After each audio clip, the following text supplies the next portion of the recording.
The mansion was so quiet that even her breathing felt like noise. White marble floors reflected chandeliers worth more than her entire life, and every step she took felt like a trespass. She had cleaned this hallway hundreds of times before, always invisible, always careful. But today, her hand slipped, the vase fell. The sound was small, almost polite, but it echoed like a gunshot through the house. She froze. The vase shattered into perfect, cruel pieces at her feet. For 1 second, she hoped it was ordinary. Then she saw the mark at the base, the thin gold line she had dusted around so many times. Her stomach dropped. This was not just decoration. This was the one object no one was allowed to touch. Footsteps came fast. The billionaire appeared in the doorway, calm at first, then pale, then furious. His eyes were not on her. They were on the floor, on the broken fragment. His silence was worse than shouting. When he finally looked at her, it was with a kind of cold disgust, like she had contaminated something sacred. "Do you know what you've done?"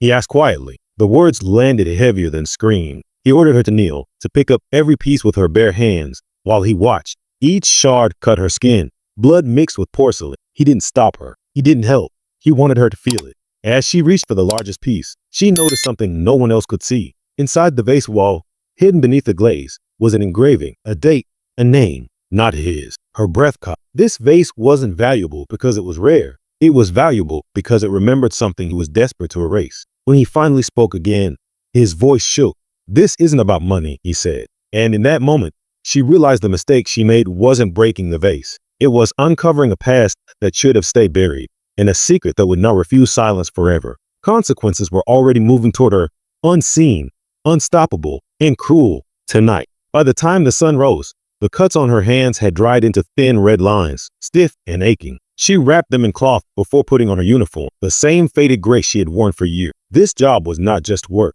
It was rent. It was medicine. It was the only reason her younger sister could stay in school and her mother could afford treatment. Losing it would not mean starting over. It would mean falling through a floor that never stopped dropping. In the staff quarters, no one met her eyes. Conversation stopped when she entered. Trays were lifted and moved away, as if her presence carried risk. She understood why. In this house, mistakes were contagious. Anyone too close to her could be blamed next. Even the head housekeeper, who once slipped her extra food, walked past without a word. The message was clear. She was already being erased. Upstairs, the billionaire had not slept. The broken vase lay arranged on a long table, each fragment carefully placed like evidence. He dismissed meetings, ignored calls, and sent his assistants away. He studied the pieces for hours, his fingers trembling whenever they hovered near the engraved shard. This object had never been about beauty.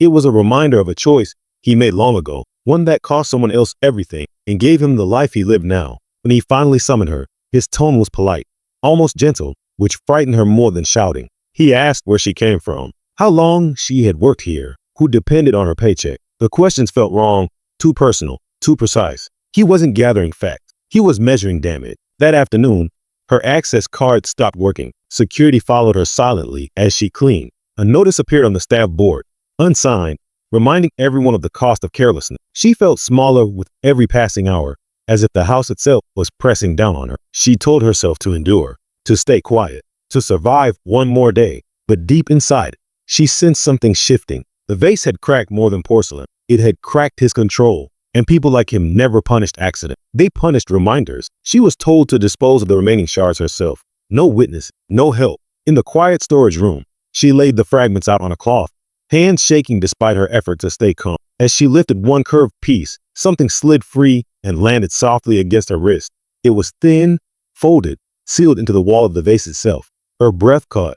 The paper was old, yellowed, protected by glaze and time. Part of it had burned edges, as if someone once tried to destroy it and failed. There was a crest pressed into the wax. Beneath it, a signature that didn't match the name engraved on the base. This wasn't a gift. It was evident. She didn't hear him enter. She felt him. The air changed. When she looked up, he was standing inches away, staring at what lay in her palm. For the first time since the vase shattered, fear broke through his control. His hand closed around her wrist, hard enough to bruise. "Put that down," he said. His voice was low, shaking. She tried to explain, to say she hadn't meant to see it, but he didn't let her finish. His rage came fast and sharp, not loud but precise. He accused her of stealing, of spying, of crossing lines she didn't understand. "You think losing this job is your punishment," he said. "That's mercy." His grip tightened. He spoke of contracts, of influence, of how easily a person without records could disappear between cities. No police, no question, just silence. She realized then that the vase was never meant to be admired.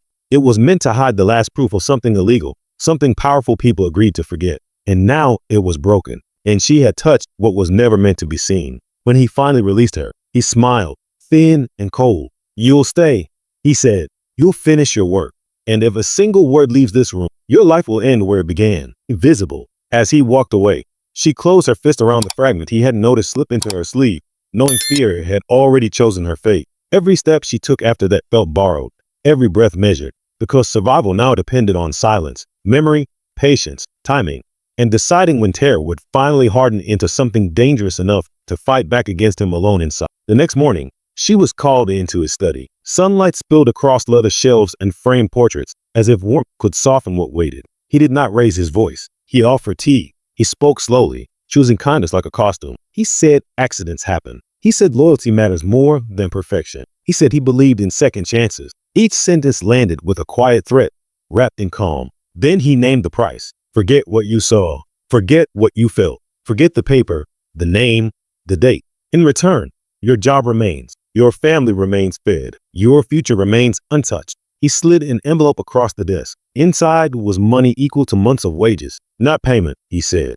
Protection. He explained how generous men protect people who know too much. How unforgiving the world is to those who mistake truth for safety. His smile never reached his eyes. As he spoke, images rose in her mind of the cuts on her hands, the blood on porcelain, the burned edges of that fragment. She imagined the person connected to that name. Someone erased quietly, the way staff avoided her now. Someone whose suffering had been sealed inside art and called beauty. Silence, she realized, was how the crime stayed alive. He leaned closer. "This is mercy," he said. "Take it, and nothing changes. Refuse, and everything does." He listed consequences without drama. Eviction, debts called in, documents questioned, doors closed. He did not need to threaten her body. He threatened her world. She nodded because nodding kept her breathing steady. She thanked him because gratitude kept her employed. She took the envelope because refusing would be noticed. Yet her chest burned with a weight she could not set down. Forgetting would be easier. Forgetting would be safer. Forgetting would make her complicit. When she left the study, the mansion felt different, less grand, more watchful. Cameras hummed softly. Staff bowed their heads. She understood the offer for what it was, a leash disguised as mercy. And as she returned to work, she knew the truth would not let her rest. Silence was no longer empty. It was loud, heavy, and asking her what kind of person she would become if she accepted it. That night, sleep refused her. Every sound felt like a test. The envelope lay unopened, heavy as guilt. She thought of her mother's pills, her sister's fees, the thin line between safety and ruin. Mercy asked her to forget a stranger. Conscience asked her to remember them. Between those demands, something inside her began to harden,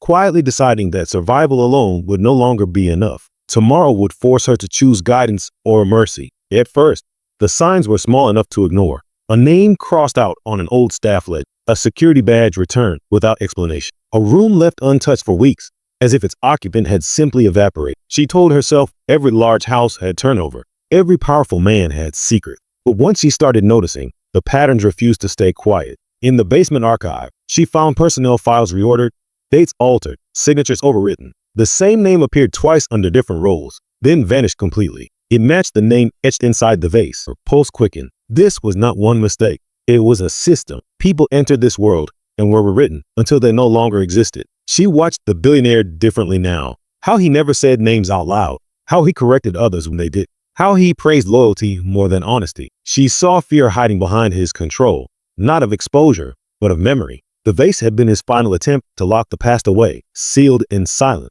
Breaking it had let something breathe again. Silence began to hurt. It pressed on her chest when she served meals, when she cleaned offices, when she passed the empty room on the third floor. Fear was sharp but brief. Silence was slow. It stretched into every thought, every choice, until it felt like carrying someone else's grave inside her. One evening, she overheard guards talking in low voices. Another staff member had been let go, abruptly, escorted out without goodbye. No severance, no explanation, just gone. She felt the same cold spread through her veins that she had felt when the vase shattered. This was how it worked. Quiet removal. No witnesses left behind. That night, she unfolded the fragment he had hidden.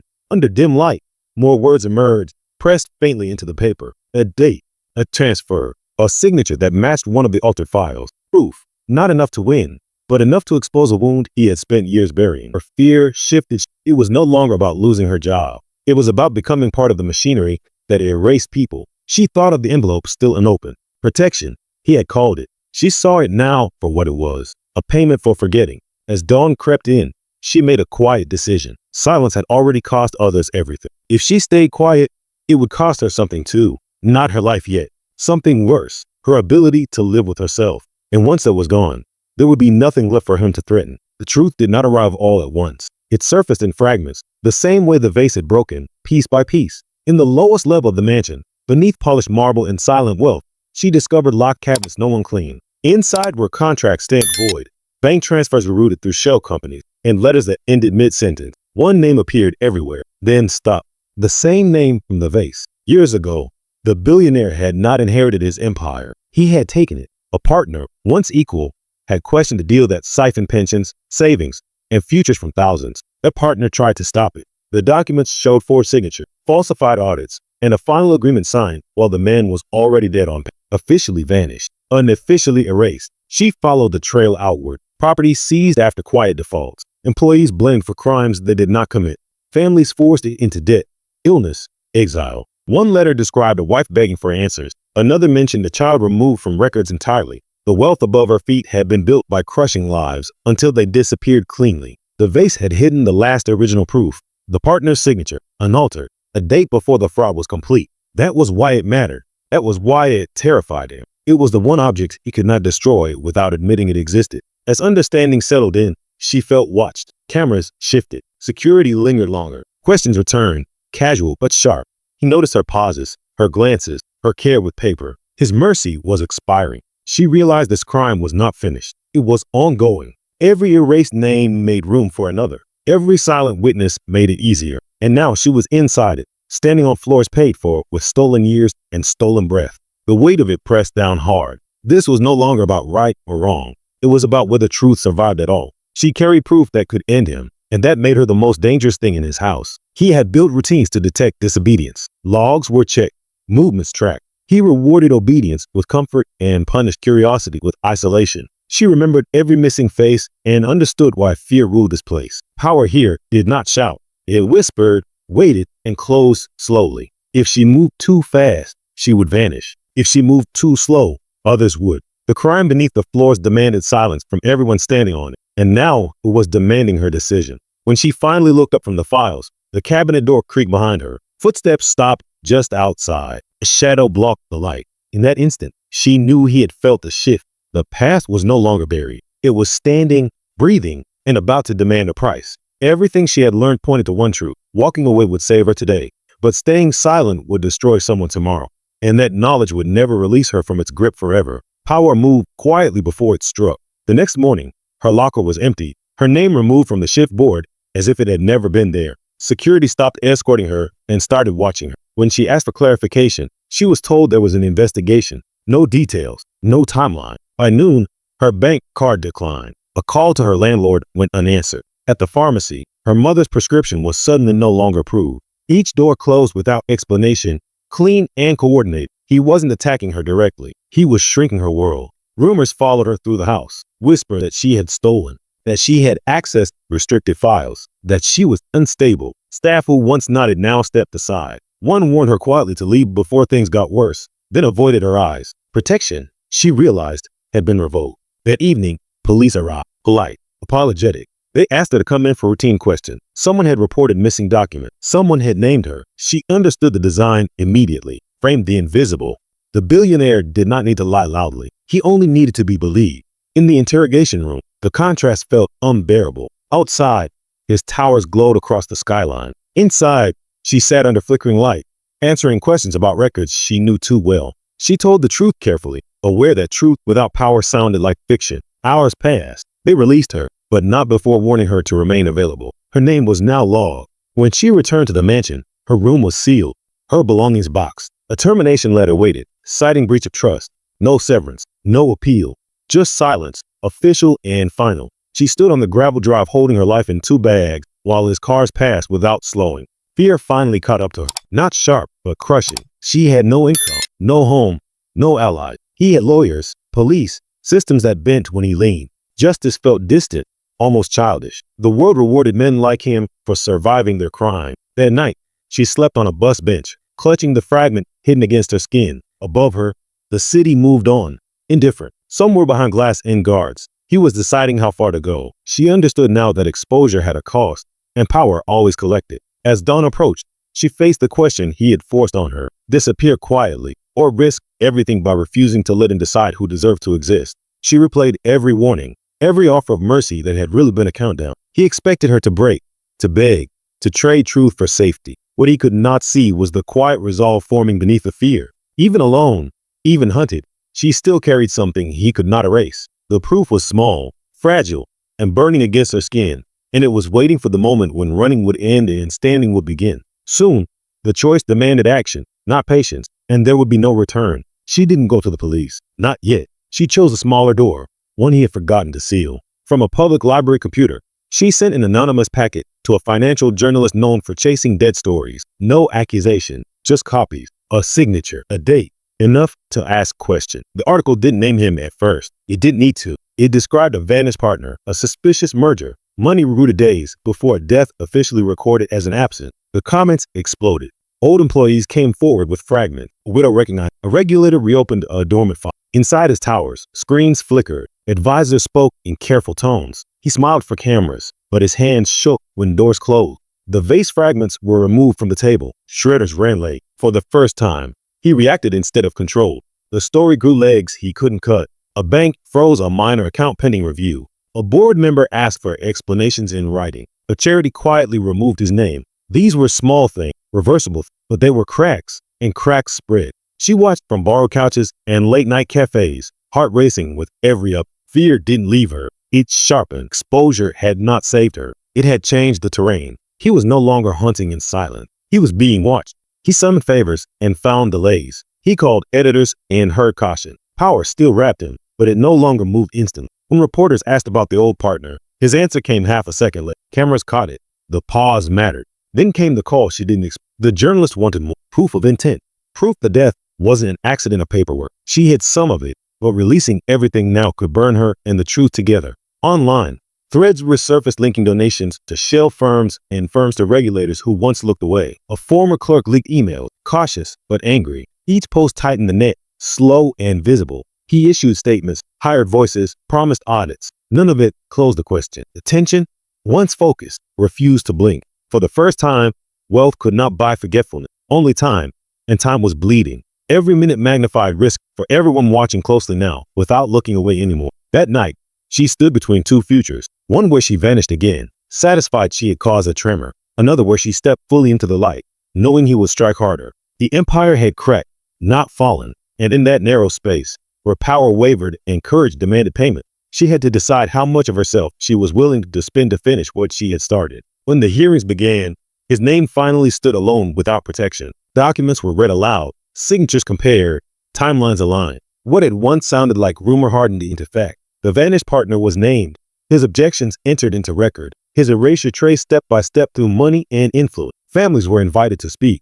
A widow described selling furniture to buy answers. A son explained how records said his father never existed. Faces replaced numbers. Silence filled the room, heavy and irreversible. Cameras captured the moment his composure failed, the slight tremor when the past refused to stay buried. The maid watched from the back, hands steady for the first time in months. She was no longer hidden behind uniforms or hallways. Her evidence was acknowledged, her restraint praised. She spoke simply, without anger, about what she found and why she could not forget it. The room listened. Outside, the empire fractured. Accounts froze. Partners resigned. Charities returned donations. His image, once polished beyond reach, cracked under the weight of names and dates he could not explain away. Power still lingered, but it no longer commanded belief. For the families, truth did not restore lost years, but it gave shape to grief. It replaced confusion with clarity. It allowed mourning to begin. Justice arrived imperfect and late, yet undeniable. When the verdicts came, they were quieter than she expected. No cheers, no triumph,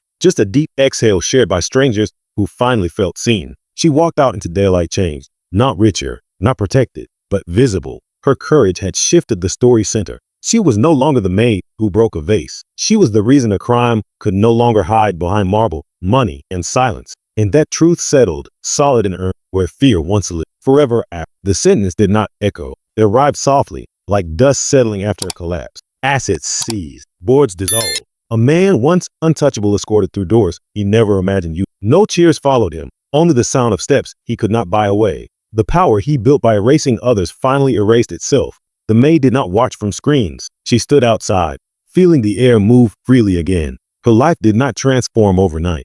There was no reward large enough to balance the damage, but fear loosened its grip. Her mother received care without interruption. Her sister returned to school. Ordinary stability felt like justice. The vase pieces were archived as evidence, broken, harmless, stripped of myth. What once terrified a house now proved how fragile false power truly was. One fracture had undone years of control. She took work elsewhere, where names were spoken and mistakes were forgiven. When asked about the past, she kept her answer simple. Truth matters. Silence costs. At night, she slept without listening for footsteps. The future remained uncertain, but it was hers. And in that quiet ownership lived a justice no fortune could purchase, long delayed, deeply earned, and finally enough today.